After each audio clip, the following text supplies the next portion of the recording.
Introduction. Napoléon Bonaparte était l'empereur des Français. Presque toute l'Europe faisait ce qu'il voulait, à l'exception d'Espagne où le peuple faisait de la guérilla. Les princes, les rois et même les empereurs lui obéissaient. Napoléon voulait assiéger le monde entier, réunir tous les peuples européens et transformer Paris dans la capitale mondiale. En 1806, Napoléon interdisait d'exporter des biens en Angleterre et d'importer de marchandises anglaises aux pays européens. Par le traité de Tilsit en 1807, Tsar Alexandre Ier était obligé d'assister à cette barrière continentale contre l'Angleterre. De cette manière, l'empereur français voulait faire plier l'Angleterre. Les Russes devenaient mécontents parce qu'ils ne recevaient plus les marchandises coloniales comme par exemple le sucre ou le tabac.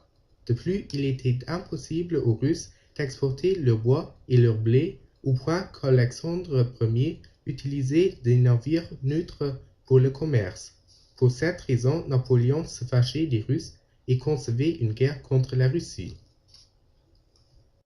Les préparations pour la guerre. Par un contrat avec la Prusse, Napoléon obtenait 20 000 soldats des Prussiens. Plus tard, il disposait de 30 000 Autrichiens. L'empereur obtenait encore des soldats entre autres de l'Italie, de la Pologne, de la Lituanie, de la Suisse, de la Hollande, de la Belgique et des États allemands. Les historiens estiment que la grande armée de Napoléon avait entre 550 000 et plus de 600 000 soldats. Cette armée pour la campagne de Russie était jusqu'ici la plus grande armée de l'histoire humaine. Plus que la moitié des soldats n'étaient pas français. En contraste, la Russie avait sur le papier environ 1,3 million de soldats. Malgré la fin de la guerre entre la Russie et la Turquie, le tsar n'avait en réalité pas plus que 200 000 soldats. Le but de Napoléon était de vaincre la Russie et ainsi vaincre aussi l'Angleterre. La tactique militaire était de battre très vite les troupes russes, d'assiéger Moscou comme symbole et d'obtenir une paix avec Alexandre Ier. Le tsar répondait à Napoléon qu'il laisse le climat, c'est-à-dire l'hiver, battre contre les troupes françaises. Les miracles ne se passent qu'où l'empereur se trouve, mais il ne peut pas être partout. Le début de la guerre. Le 24 juin 1812, la grande armée de Napoléon traversait lentement la rivière qui marquait la frontière entre la Russie et la zone d'influence française à Grovno. Napoléon croyait que la guerre durerait entre quelques semaines et 3 mois, mais aucun ennemi ne se montrait. L'armée marchait pendant des mois sans lutter et la nourriture se raréfiait. Malheureusement, les troupes ne pouvaient pas s'emparer de nourriture dans le pays comme les Russes utilisaient la tactique de la terre brûlée. De plus, des orages transformaient la campagne dans un marais de façon à ce que de nombreux véhicules ne puissent plus se bouger.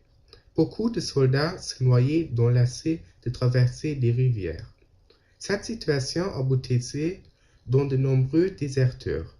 Après une violente résistance du 17 au 18 août 1812, Napoléon assiégeait Smolensk. Au lieu de laisser les soldats se reposer pendant quelques semaines, Napoléon ordonnait de continuer la marche vers Moscou. 120 km à l'ouest de Moscou, près du village Borodino, les troupes russes dirigées par Mikhaïl Koutouzov, âgé de 67 ans, attendaient la grande armée. À 6 heures du matin du 7 septembre, la bataille commençait. 130 000 des troupes napoléonnes contre 120 000 Russes. Napoléon gagnait. Sur le côté français, 30 000 soldats étaient décédés et sur le côté russe, 40 000. L'empereur ne forçait pas Koutouzov à capituler, mais le laissait se retirer. Le 14 septembre, Napoléon entrait sans résistance en Moscou. La grande armée constituée maintenant de seulement 100 000 soldats. La retraite Russie. 2 jours après l'entrée des Français les Russes mettaient 3/4 de Moscou sous feu, au point que les quartiers ne suffisaient pas pour tous les soldats. De plus, les victuailles se raréfiaient. Les troupes étaient à la merci de l'hiver russe et à la froideur énorme. Napoléon offrait la paix à Alexandre Ier, mais le tsar ne lui répondait pas. Pour ces raisons, l'empereur était obligé de prendre le chemin pour l'Europe le 19 octobre 1812. Comme les troupes devaient suivre la même route que celle qu'elles avaient prise pour arriver à Moscou, presque tout était détruit. Maintenant, les soldats n'étaient que des personnes décharnées en lambeaux. Les Cosaques attaquaient tous ceux qui ne pouvaient plus suivre l'armée, au point que la grande armée constituée seulement de 70 000 soldats quand elle arrivait à Smolensk le 9 novembre. Le 26 novembre, une bataille avec les troupes russes commençait. De nouveau, un grand nombre de soldats décédés sur le côté français. Pendant la bataille, les Français construisaient des ponts pour traverser la Bérézina. Le lendemain, Napoléon traversait la rivière avec l'armée intacte, des 10 milliers restés derrière.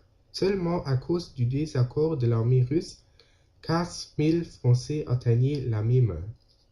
Le bilan: un demi-million de soldats décédés pour battre le tsar. La plupart des soldats ne sont pas morts au combat, mais de froid, de privation et de maladie.